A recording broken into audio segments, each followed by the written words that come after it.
Hi, welcome back to the Spirit's Path. This is Dee, and today's tarot card of the day out of the Wildwood Tarot deck is not the Life Lessons card, but the Knight of Vessels. This is a court card, and the eel is represented here in the vessels.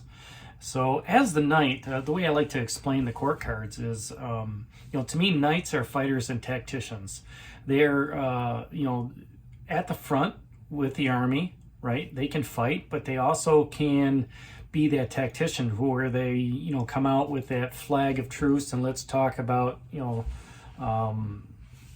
whatever we need to negotiate, right? And then they'll report back to the king. Okay.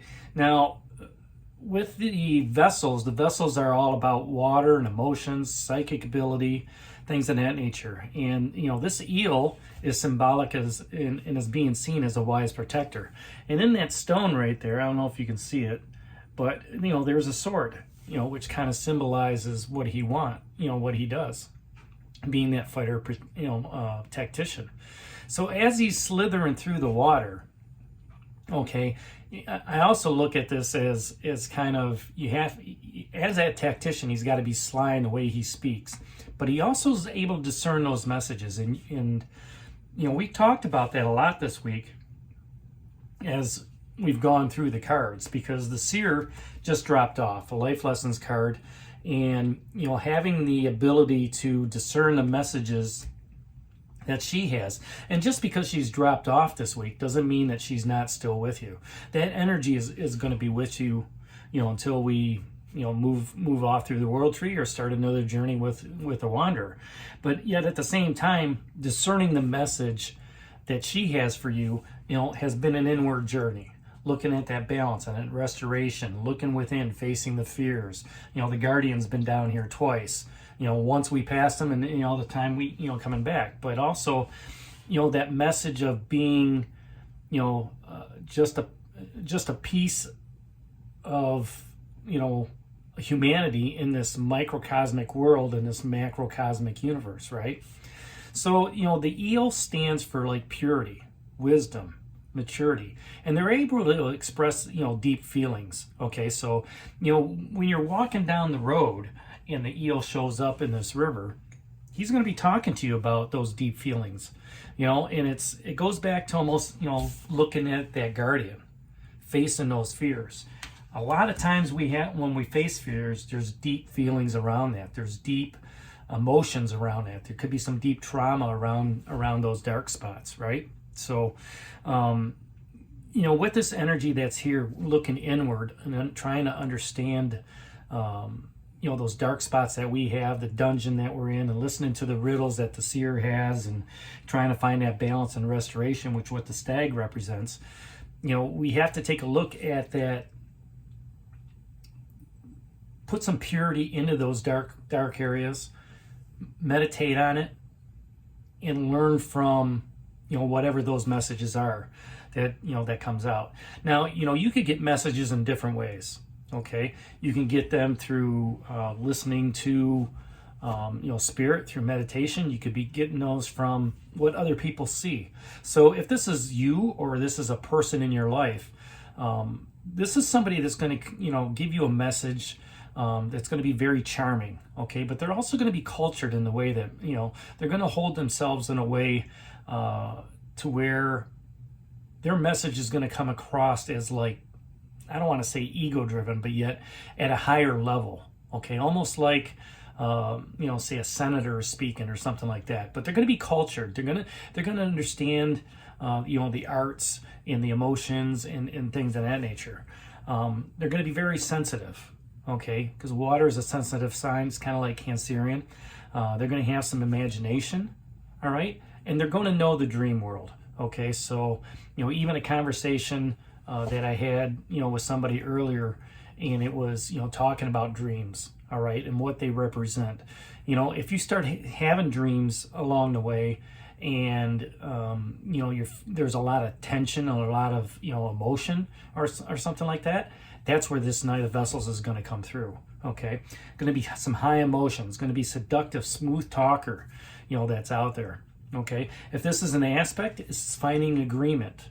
Okay, when you're talking with somebody or somebody's speaking with you and, there's a lot of emotion around that, you want to step back a little bit. You want to be that tactician, right? Especially if it's a negative energy. If it's a negative energy, help them find agreement with what they're looking for, right? Listen to what they have to say, right? And then find that agreement to say, you know what? Maybe we can just agree to disagree, but this is how I see things, all right? And, do that, with, finding that agreement with in a concept or a person or something like that. And just understand both sides of the coin, right? Try to create that harmony if that's an aspect, when you're talking with someone that, and I'm looking at it as, you're the knight of vessels. You're the eel in this situation. If this is an event, it could be you're welcoming in a guest, either to a new organization or, to your home or something like that. Thinking of meditating upon this card today, I went to work and we've got a new employee in, and I welcomed him into the area, right? So that's a kind of an aspect in an event, that we have with this eel card, all right? And it's also looking within. All right, and looking within yourself. And we've done a lot of that here over the last week with the seer, the hooded man, the guardian twice, and the stag. And, even a pole star makes you look within. All right, and when we look within, now we can start attaching, looking at the emotions that hold us within. Okay, and now we can look at it and say, let's say it's that deep, dark, fear that you had that the guardian knows about. You're working on, you're healing it. You see that it can be an issue, whether that's an addiction or whether that's obsession. But is there some emotion around that? And if you can cut that emotion off from that obsession or from that addiction and not give it any energy, then it'll drop off. All right. But you have to look within and you have to see the chords of the emotions that are around there, or the psychic energy or the negative energy, and you have to unravel that as you're going through, taking on those fears and taking on those, those dark shadow, areas of your life, right? And all of that, and when I talk about those dark areas, shadow areas of your life, it's all meant to, continue on your spiritual path, to lift you up. All right, and to let you know that you're not the only one going through that. Okay, whether it's some sort of obsession or addiction, there's others out there, and there's other websites to help you with that. But it all starts with that awareness that you have. If you're aware of that, that obsession or that addiction, all right, you can make the change. You have to go through and look at those deep areas and say, why is that? All right, and then just start unraveling it piece by piece by piece, almost like a ball of yarn, just kind of, taking this piece off. I'm going to go take this piece off, right? And once you do that, then you can get to the nitty gritty of what's in the middle of that yarn and just, I'm going to focus on this. I'm going to focus on this trauma, right? And if I got to fight it, then I'm going to fight it. If I'm going to, if I'm going to negotiate with it, then this is how I want it to go, right? So, the questions that with the court cards, we haven't talked about it in a while, is that, they bring up some serious questions. Now, this eel, being that, they're pure and they're mature and they like to express their deep feelings and they're seen as that wise protector, okay, the eel asks, where are your emotions running high? When you're looking within on this inward journey and you see that addiction, you see that obsession, where's the emotions running high on that? Is it something like, I can't get rid of this? I don't know what to do. The anxiety builds up and everything like that. Well, you have to separate yourself from that emotion. You have to approach it as, like a doctor, cutting out, something out of the skin, right? It's going to hurt, all right?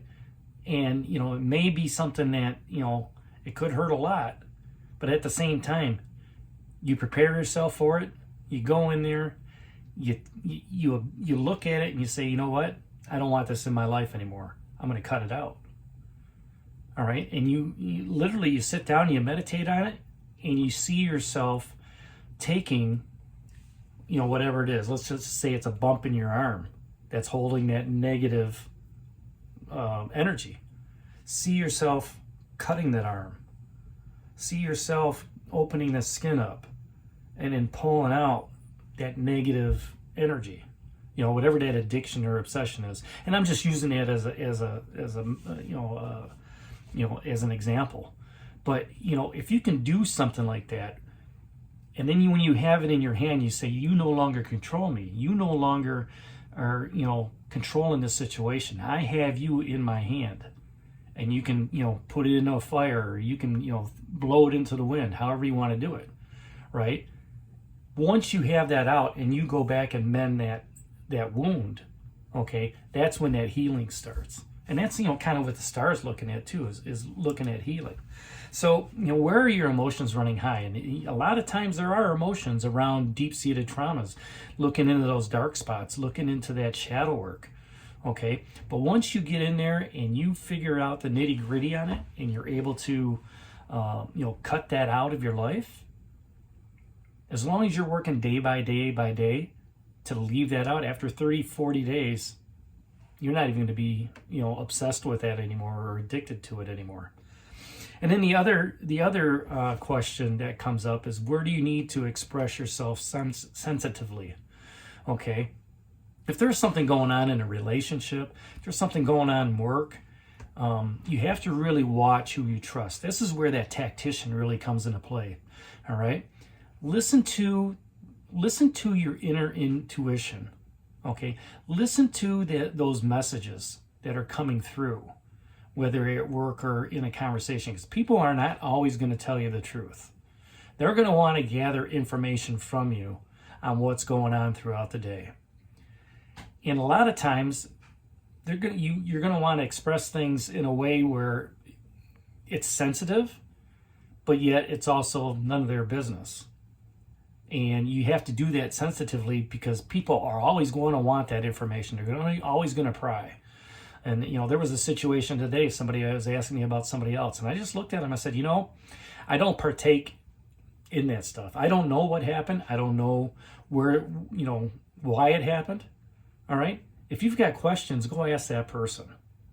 All right. Because I'm not going to, I may know what's going on, but I'm not letting that person know. I'm not going to partake in that gossip or that rumor or anything like that. That's just not who I am. But if you want to know something, go talk to that person. And, when you do that and you express that sensitively, it kind of catches people off guard, because they're not used to people, they want to partake, in that information. They want to get excited about the rumor and, and everything like that, because knowledge is power.